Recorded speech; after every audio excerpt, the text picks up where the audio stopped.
de temps en temps, autour du navire, au niveau des glaciers volatiles, gris et blanc. Regardez, vous en avez un qui est posé sur la gauche, sur le dos.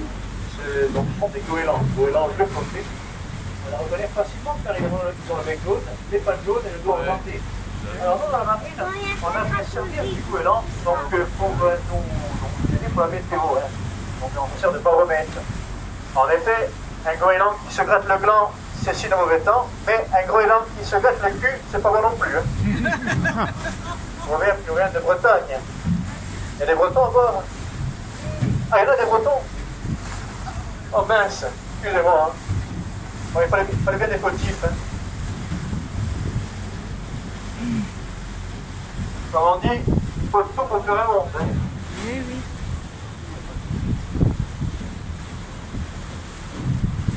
Alors là, si on est sur l'avant gauche du navire, on aperçoit tout en hauteur un rocher qui pointe vers le ciel et qui prend étonnamment la forme de la Corse. On y voit très bien le cap Corse avant gauche. Donc avant gauche, on y voit la Corse à 30 mètres. Et puis en dessous, regardez, on y voit l'entrée d'une grotte. C'est la fenêtre des Calanques de Piane. Elle traverse la falaise sur environ 20 mètres. Et puis, elle prendra étonnamment la forme de la Sardaigne. On découvrira dans quelques instants. On va d'abord découvrir ces deux curiosités sur le côté gauche, hein, avant gauche d'abord. On commence à la voir, la Sardaigne, regardez bien le contour de la grotte, la Sardaigne. Donc avant gauche, la Sardaigne, dans la grotte, en haut, la Corse. Elles sont même placées comme sur la carte. Hein.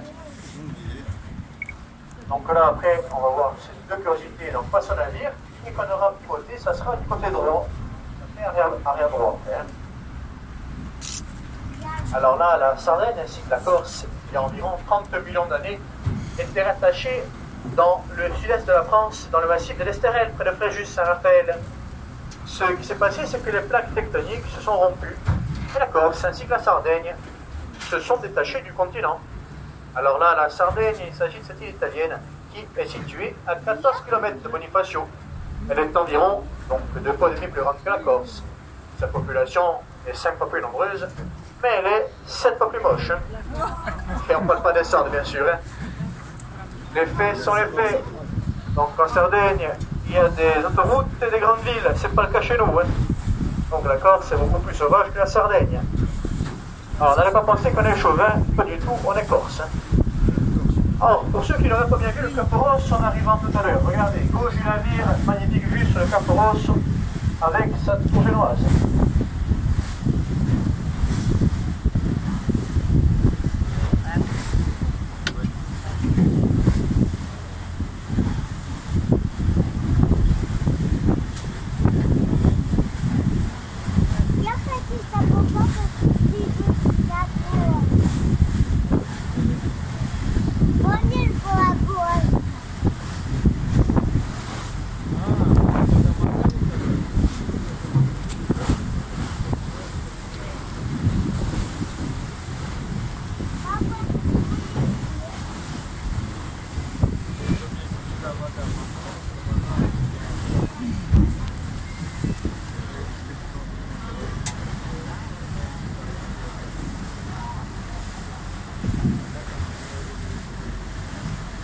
Alors regardez, vous avez un goéland posé sur le rocher à gauche. Donc là, il ne bouge pas. C'est beau temps pour la semaine. Hein. Alors regardez, sur l'avant du navire, face au navire, on aperçoit une côte avec deux couleurs qui s'entremêlent. On va y voir une roche bleue, que l'on appelle le gabbro, une roche qui est très dense. Hein. Elle ressemble un petit peu au basalte, la roche volcanique. Et en rose, il s'agit du granit rose, le porteur de granit. Alors ces granit roses, c'est des calanques de Piane.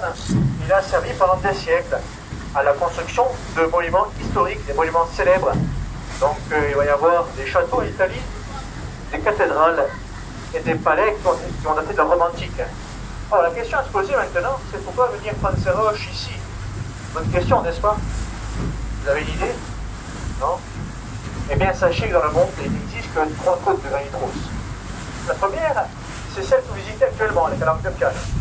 Comme vous pouvez le constater, la plus belle. Après, en deuxième position, il s'agit forcément de nos amis bretons.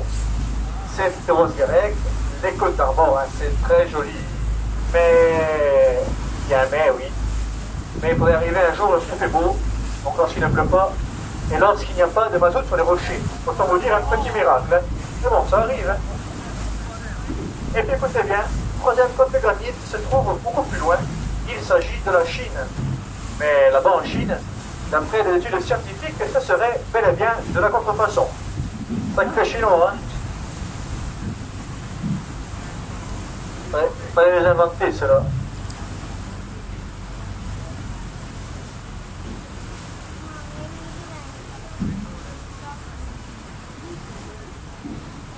Alors là, à présent, mesdames, mesdemoiselles, gardez bien vos maris et compagnons à côté de vous, car nous arrivons à l'endroit le plus romantique de la promenade, la grotte des amoureux. Grotte des amoureux parce qu'il est dit que si vous venez ici, avec votre amoureux ou votre amoureuse, et que vous faites un petit bisou d'amour en pénétrant dans cette grotte, bien sûr, cet amour deviendra éternel. Alors sachez que notre matelot Diego, qui est sur l'arrière du navire, il est venu ici 3 fois. Résultat, 3 divorces. Mais bon, ça ne vous empêche pas à vous de vous faire un petit bisou. Nous, l'équipage, on ferme les yeux. Pas trop longtemps, il y a des roches à côté, je tiens à vous le signaler. Hein. Alors là, mesdames et messieurs, je vais vous faire découvrir donc, à l'endroit du navire un nid de palmiseurs pêcheurs. Regardez, à l'endroit du navire, donc par la droite de la grotte, vous avez en hauteur une grande colonne de granit rose. Et à 40 mètres, vous avez un nid d'aigle posé dessus. Donc à l'endroit, la grande colonne rose, à 30-40 mètres, le nid de l'aigle pêcheur. C'est la boule grise qui dépasse vers nous. Donc là, il est face au navire, et après, quand on aura pivoté, ça sera du côté gauche. Donc le nid de l'aigle pêcheur est pas plus tard.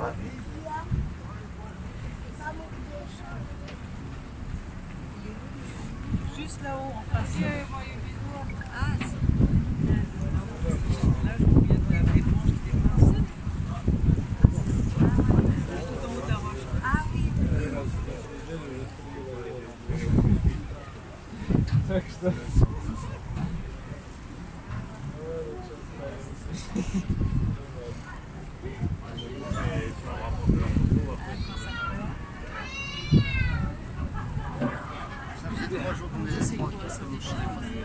Ah, au départ, donc on va commencer à filmer des cartes de sortie. Il y a un qui était un peu en panique.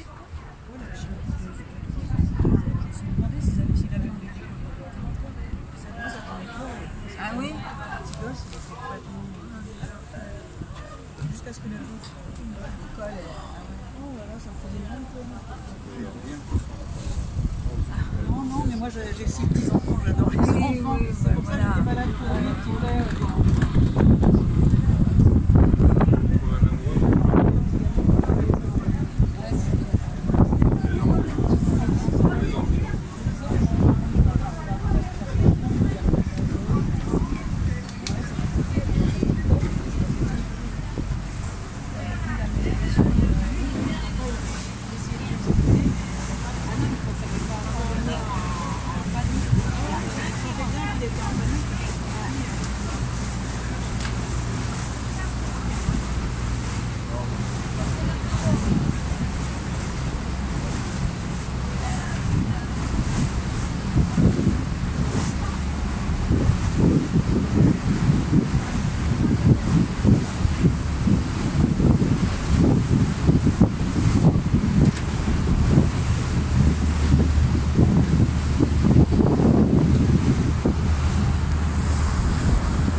Qui est très dense, très compacte.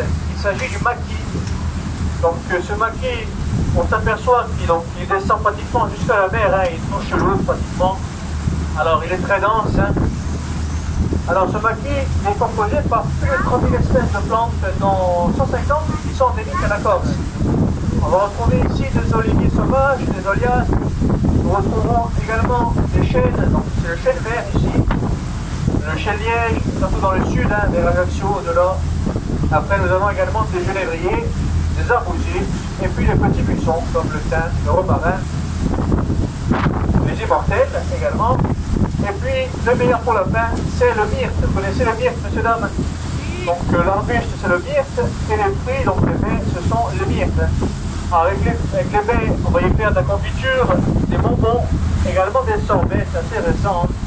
C'est très bon pour donc l'été, ça c'est. Et puis, le plus important, c'est l'agneau, la liqueur et l'eau de vie. Le reste, ça s'en fout. Hein.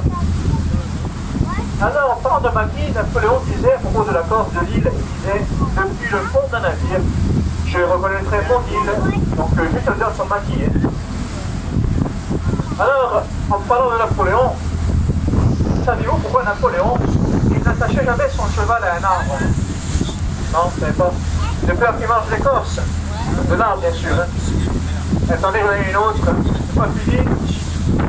Est-ce que vous saviez pourquoi Napoléon, il n'avait pas de maison? Eh bien, parce qu'il avait un Bonaparte. Eh oui. Bon, merci pour les encouragements, c'est sympa. Ah, ils sont gentils.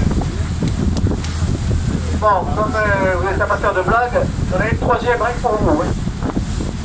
Alors, pourquoi Napoléon ne portait ni bretelles ni ceinture? Parce qu'il avait deux Beauharnais. Joséphine de Beauharnais. Vous avez vu, hein? Mais c'est pour vous faire plaisir, hein?